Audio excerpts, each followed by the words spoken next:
নমস্কার, আমি মৌসুমি। আমার চ্যানেল অগোছালো মৌসুমিতে আপনাদের সকলকে স্বাগত। আজ আমি মাত্র 3টে উপকরণ দিয়ে একটা আইসক্রিম বানাবো। প্রথমেই নিয়ে নিয়েছি খোলা ছাড়ানো আম, একটা আমকে আমি চপ করেও রেখেছি। তার সঙ্গে নিয়েছি কনডেন্স মিল্ক আমুলের আর আমুলের ফ্রেশ ক্রিম। প্রথমেই যে আমগুলোকে আমি খোলা ছাড়িয়ে রেখেছিলাম সেগুলোকে মিক্সিং জারে স্কুইজ করে নিচ্ছি। একে একে প্রতিটা আম আমি ওইভাবে স্কুইজ করে নেব এবং তার মধ্যে আমি 1 চামচ মতো চিনি দিয়েছি। দিয়ে পুরো আমটাকে, আমের পুরো পাল্পটাকে আমি বার করে নিয়ে পরে একবার মিক্সিতে ঘুরিয়ে নিয়েছি। এরপর ঘুরিয়ে নেবার পরে পুরো পিউরিটাকে আমি এক জায়গায় ঢেলে নিয়েছি আর তার সঙ্গে যোগ করেছি ওই কনডেন্স মিল্কটা প্রায় 1.5 কাপ মতো। দিয়ে আম আর কনডেন্স মিল্কটাকে দুটোকে খুব ভালো করে মিশিয়ে নিয়েছি। এরপর একটা বড় পাত্রতে ফ্রেশ ক্রিম নিয়েছি 2 কাপ মতো। 2 কাপ মতো ফ্রেশ ক্রিম নিয়ে পরে আমি সেটাকে ভালো করে বিট করে নিচ্ছি। যতক্ষণ এই ফোমি টেক্সচারটা না আসছে ততক্ষণ পর্যন্ত বিট করে নেবেন।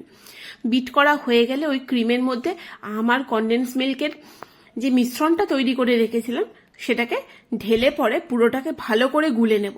এই সময় অবশ্যই 1 থেকে 1.5 মিনিট একটু সময় নিয়ে ভালো করে গুলে নেবেন, যাতে ক্রিম আর আমের মিশ্রণটা সব জায়গায় ইভেনলি স্প্রেড হয়। আর এর সঙ্গে আমি অ্যাড করেছি সেই কেটে রাখা কুচনো আমটাকেও পুরো মিশ্রণটার সাথে ভালো করে মিক্স করে নিয়েছি। এরপর আমরা একটা আইসক্রিম ট্রের মধ্যে বা কেক মোল্ডের মধ্যে আমি ঢেলে নেব। একটা কেক মোল্ড ছিল আমার কাছে, সেই কেক মোল্ডটার মধ্যে পুরো মিশ্রণটাকে ভালো করে ঢেলে নিয়েছি এবং ঢেলে নিয়ে ওপর থেকে কিছুটা কুচনো আম আমি ছড়িয়ে দিয়েছি। এটা আপনারা দিতেও পারেন, নাও দিতে পারেন। তারপর একটা অ্যালুমিনিয়াম ফয়েল পেপার ভালো করে ওপর থেকে মুড়ে দিয়েছি। এটা অবশ্যই করবেন, না হলে কিন্তু অনেকটা বরফ ঢুকে যায়।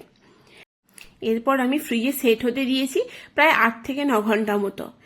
এরপর দেখুন কি সুন্দর দেখতে হয়েছে। দোকানের আইসক্রিম হার মেনে যাবে এ কথা আমি আপনাদের দিতেই পারি। একদিন বাড়িতে অন্ততপক্ষে এটা করে দেখুন, আপনার অবশ্যই ভালো লাগবে। আর যদি ভালো লেগে থাকে এই রেসিপিটা, তাহলে আমার চ্যানেলটিকে ফলো করবেন, কমেন্ট করে জানাবেন আর অবশ্যই সাবস্ক্রাইব করবেন। ধন্যবাদ।